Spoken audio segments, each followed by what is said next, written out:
On July the 4th, 2020, residents formed a special roadblock in Sonoita, a border city in Mexico. They used their cars to block intersections as a way of preventing American tourists from entering the country. Sonoita is close to the U.S. state of Arizona.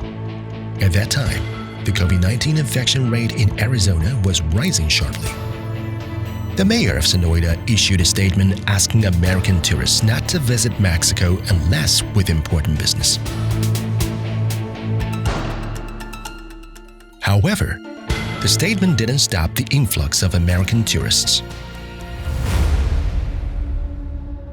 In August 2020, the number of confirmed cases in the United States had exceeded 4.8 million.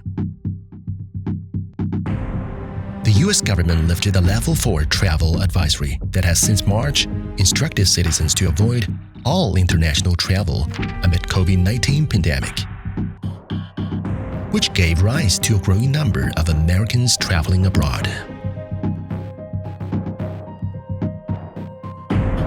From April 2020 to March 2021, as planes took off and cruise ships set sail, more than 20 million Americans traveled abroad, and affected travelers became walking vectors of contagion. Ironically, the U.S. government, while lifting restrictions on American travelers, has used epidemic prevention and control as an excuse to detain and drive out illegal immigrants. Pero lo que no entendemos es que nos los manden los vuelos todos contaminados. Yudanis was detained at the Cataola Correctional Center. In just 1 month, 60 detainees in the center tested positive for COVID-19. La ola fue una bomba de tiempo, no hay higiene, no había atención médica, no había seguridad ninguna. Nevertheless, U.S. immigration authorities failed to take any quarantine measures or provide enough coronavirus tests for detainees. Detention centers became hotbed for the novel coronavirus.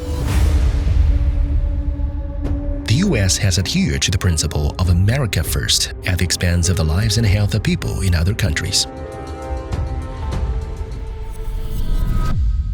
In July 2020, the coronavirus epidemic broke out in Da Nang and surrounding provinces in Vietnam. It was speculated that the virus was brought to the country by the USS Theodore Roosevelt, which had docked in Da Nang not long ago. Right now, Corina Nakano, live from Naval Base Coronado. In addition, the U.S. troops stationed in Japan and South Korea have often lacked discipline and have frequently engaged in behaviors disregarding local epidemic prevention regulations.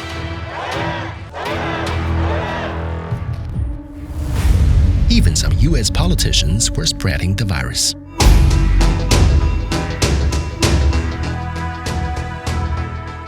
In March 2020, Brazilian President Jair Bolsonaro led a delegation to visit the United States, after which many members in the delegation tested positive for COVID-19. In October 2020, the then U.S. President Donald Trump and his wife were infected with the novel coronavirus. Just imagine how weak the U.S. epidemic response was, that even the White House was overwhelmed by the virus. It will be totally unconstitutional. It's not built to shut down. I never imagined. I think it should be the media. The U.S. has not only exported COVID-19, but also continued down the path of exporting political virus. It comes from China. The U.S. government even ordered intelligence agencies to fabricate a report on the origins of COVID-19 with the obvious intention of shirking responsibility and shifting blame to China. Infected travelers flying all over the world. Forced deportations of infected immigrants. Super spreader U.S. joint military exercises. U.S. troops stationed abroad undermining epidemic prevention regulations. And U.S. politicians who spread the virus at large. The country, once known as the beacon of civilization, has deteriorated into a super spreader that harms global interests.